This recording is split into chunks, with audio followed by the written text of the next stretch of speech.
अधूरी मुलाकात से आगे भाग 2। प्यार, संघर्ष और साथ की नई शुरुआत। रेलवे स्टेशन पर खड़ी वो बरसात सिर्फ मौसम नहीं थी, वो उन सालों का बोझ थी जो दोनों ने एक दूसरे के बिना जिए थे। आरव और सिया आमने सामने खड़े थे, लेकिन इस बार उनके बीच कोई दूरी नहीं थी, सिर्फ वक्त था जो अब भरने वाला था। तुम बदले नहीं, सिया ने धीरे से कहा। आरव मुस्कुराया। और तुम आज भी वही हो, बस आंखों में थोड़ा ज्यादा सुकून है। दोनों पास वाले कैफे में बैठ गए। बाहर बारिश थी, अंदर खामोशी।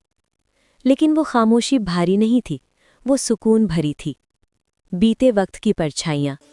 हम दोनों ने बहुत कुछ सहा, सिया ने कहा, लेकिन शायद जरूरी था। आरव ने सिर हिलाया। अगर वो दूरियां ना होती तो शायद हम इतने मजबूत भी ना बनते। सिया ने बताया कि कैसे उसने अकेले अपने सपनों को जिंदा रखा, कैसे परिवार के दबाव के बावजूद उसने पेंटिंग नहीं छोड़ी।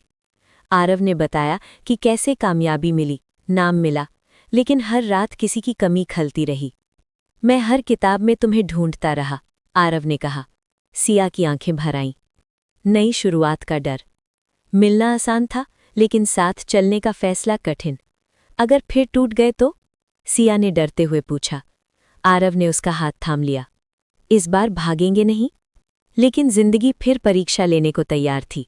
सिया को विदेश में आर्ट फेलोशिप का ऑफर मिला, आरव को अपने शहर में स्थायी नौकरी और नाम।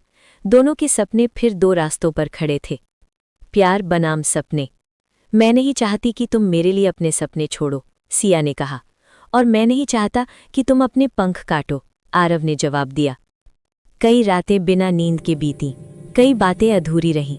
आखिरकार एक फैसला हुआ, लॉन्ग डिस्टेंस, लेकिन इस बार भरोसे के साथ।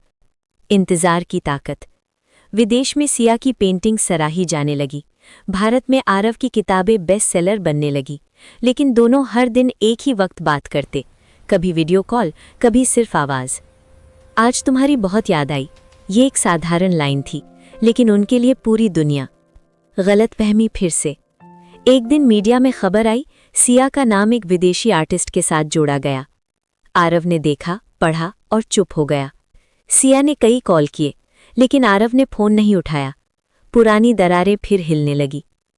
अगर तुम मुझ पर भरोसा नहीं कर सकते तो हम आगे कैसे चलेंगे? सिया की आवाज़ कांप रही थी। आरव को एहसास हुआ, प्यार से महसूस करना नहीं, यकीन करना भी होता है। वापसी। आरव बिना बताए सिया के शहर पहुंच गया।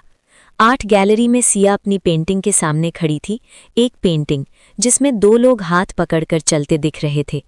पीछे लिखा था, love is not staying close, it's staying true. Aarav की आंखें भर आईं। माफ कर दो, उसने कहा। सिया ने कुछ नहीं कहा, बस उसे गले लगा लिया। साथ का फैसला। इस बार कोई समझौता नहीं, कोई डर नहीं। सिया भारत लौट आई। आरव ने अपने काम का एक हिस्सा ऑनलाइन कर लिया। उन्होंने तय किया, साथ चलेंगे चाहे रास्ता जैसा भी हो। परिवार की स्वीकृति।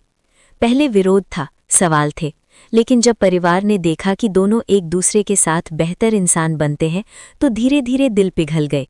अगर यही तुम्हारी खुशी है, सिया के पिता ने कहा, तो हमें ऐतराज नहीं। मुकम्मल रिश्ता।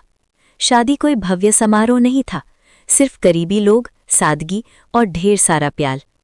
आरव ने सिया से कहा, तुम मेरी सबसे अच्छी कहानी हो। सिया ने मुस्कुराकर जवाब दिया, और तुम मेरी सबसे खूबसूरत पेंटिंग। अंत नहीं, हमेशा। आज भी जब बारिश होती है, दोनों उसी स्टेशन पर जाते हैं जहां सब शुरू हुआ था। अगर फिर से वही दिन मिले, सिया पूछती है। आरव कहता है, तो भी मैं तुम्हें ही चुनूंगा, क्योंकि सच्चा प्यार अधूरा होकर भी पूरा होता है, और इंतजार के बाद और भी खूबसूरत।